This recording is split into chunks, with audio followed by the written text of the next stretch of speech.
வாலிப தம்பியும் தங்கச்சியும் கண்ணை திறந்து பாருங்க. இன்னைக்கு இந்த செய்தி முக்கியமா யூத்ஸுக்காக தான் கர்த்தர் பேசினார்னு நான் நம்புறேன்.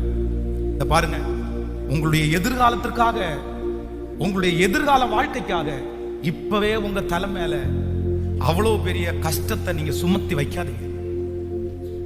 தீமையை சுமத்தி இப்பவே ஆரம்பிச்சு வைக்காதீங்க. 20 வருஷத்துக்கு பிறகு நீங்க சந்தோஷமா வாழக்கூடிய பிள்ளைகள், ஆனா இப்பவே உங்க தலை மேல அந்த வருஷத்துக்கும் சேர்ந்து கஷ்டத்தை சம்பாதிச்சு வைக்காதீங்க. அதனால வேண்டாம், கொஞ்சம் ஞானமா நடங்க, கொஞ்சம் அனுசரிச்சு பாருங்க, கொஞ்சம் யோசிங்க. இல்ல இது நமக்கு ஆகுமான்னு கொஞ்சம் பாருங்க. உங்க சைடையே மட்டும் பார்க்காதீங்க, உங்கள்கிட்ட இருக்கிற பிளஸ் பாயிண்ட மட்டும் பார்க்காதீங்க. இன்னொரு பக்கத்துல இருக்கிற நெகட்டிவையும் யோசிங்க.